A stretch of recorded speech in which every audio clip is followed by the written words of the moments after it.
Austin, Texas.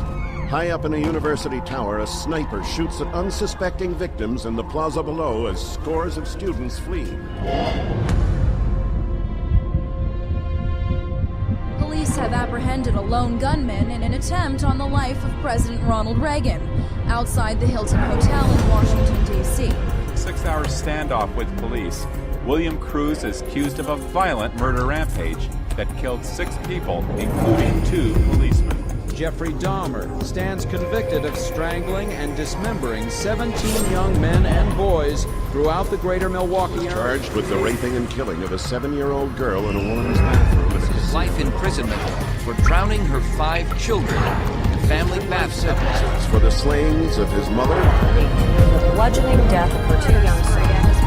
Custody for the stabbing death of his daughter. Less than 3 months before the murder.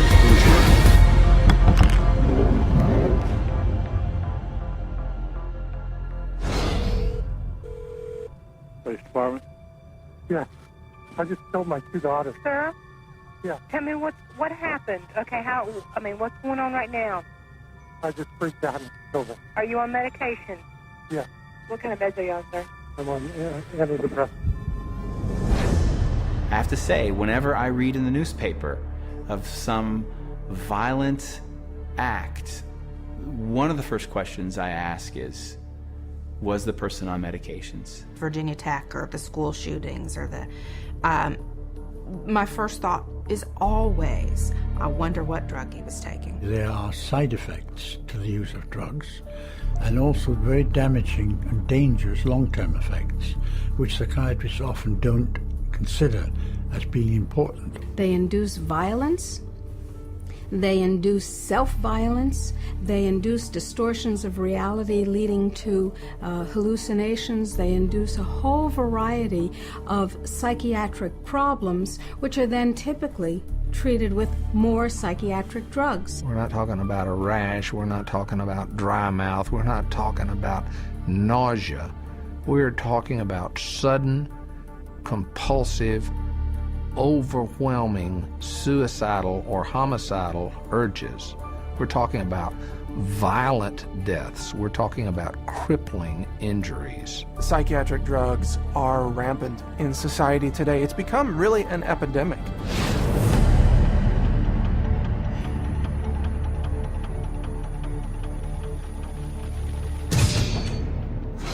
The first drug that they put him on, I did not like it. He had very bad reaction. He became a completely different person. He was very, as you would say, aggressive. He became obsessive compulsive, paranoid about bad guys, afraid of dying. He started sniffing his hand 20 to 30 times a minute, out of control rages. He couldn't think straight, he couldn't act straight. It made him irritable, it made him violent. At one point he threatened to kill himself and to kill me, and he was only 6 or 7 years old. From the moment that I started taking these drugs and to the moment that I stopped, all that happened in my life was things got worse. Depression got worse, the anger got worse, the outbursts got worse. I had no idea what was happening to me. I would start quivering and shaking. I would drop onto the ground. Literally, I could not control anything. Within 4 hours of taking 25 milligrams of Zoloft, I was standing on a balcony at a church. And again, there was the thinking, I'm going to jump. Psychiatrists have carved out a great niche for themselves in the prescribing of drugs, but if you look at the history of treating people for mental and psychological disorders, it's a history fraught with things that don't work. They're not helping people with drugs, and they're not looking out for harming people.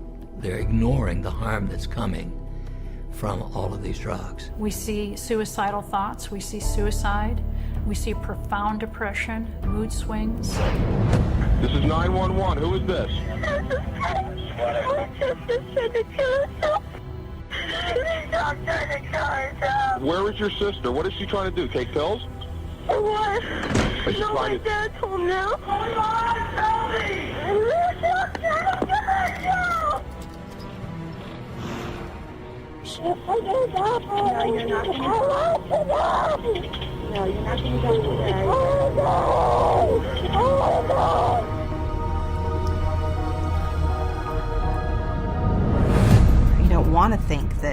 that a drug could affect someone's behavior in that way, but it does. It happens all the time. Suicide is just one in a long list of possible side effects of the medications that the doctors will seldom link to the medication, but instead blame it on the patient. What's the cause of death going to be written? Not going to be written that the drug had anything to do with the death. It's going to be recorded as a suicide. There's not a single psychiatric drug out there that's going to fix a problem. At best, it's going to cover up symptoms. At worst, it might kill you.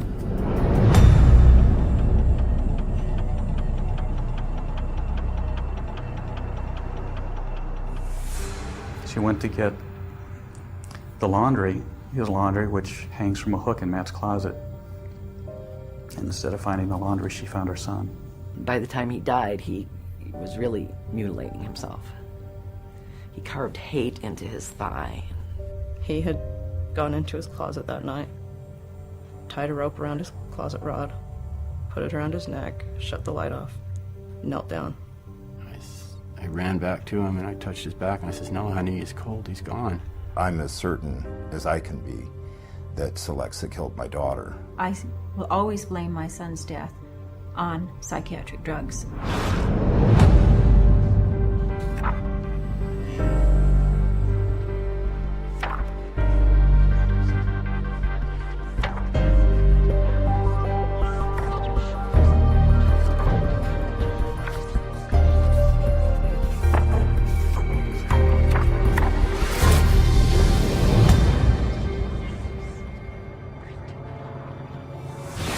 There are numerous reports of significant violent acts, not just suicide, but significant violent acts of murder-suicides in patients who were being prescribed antidepressants for relatively minor conditions, and they then just snapped. The drugs that are used are known worldwide to increase suicidality and increase homicidal violence. Might there be a link between the school shootings or the extremely violent shootings that have occurred in the U.S.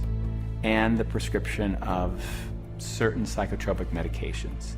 I think the answer to that is a clear yes. The school shootings that have happened here over the last several years in this country, most of the students who engaged in this violent behavior were on psychotropic medications that had been prescribed to them by psychiatrists.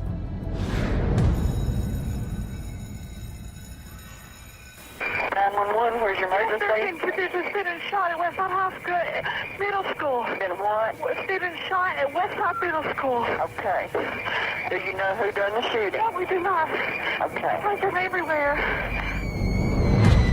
I was lucky I wasn't shot because I was the only one standing up. My friend Nate got shot in the shoulder.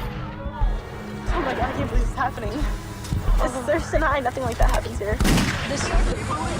No. You should be safe at school. It should be a safe place. Just horrible images that you never want to see again in your mind. And I was praying to God for someone to come help me.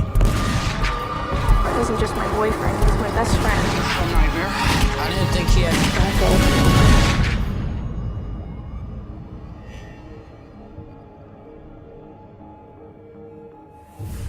Whenever a school shooter is taking a drug, it is, you know, the press don't get the information. If they ask about it, they're told this is private information. So the public is kept in the dark about the drugging of these kids that leads to this violence. You have to ask yourself, how much help can these drugs be to somebody if they start experiencing these side effects of extreme anxiety, a desire to kill themselves, desire to kill others? What kind of help is that for the person? Did you see these kinds of incidences in the 1960s or pre-1960? Was anybody shooting up their classrooms? There were guns. We didn't have as many gun control laws then as we do now. No, we didn't. So what's different? The psychotropic drugs, that's what's different.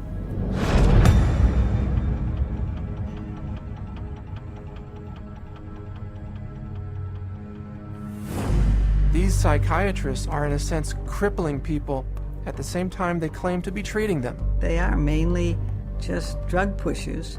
You go on this drug, if it doesn't help you can try this one, and if that doesn't work, you can try this one. This is one incredible money-generating machine when this is your approach to treating people. It's about making money. It's not about getting people better or helping people in a service industry or helping people feel well. More than anything else, even more horrific than all the lives lost as a result of this callous profit-seeking, is the notion that our country is being destroyed. What we see in the homicides and the suicides is only the tip of the iceberg compared to exactly what's happening to people out there.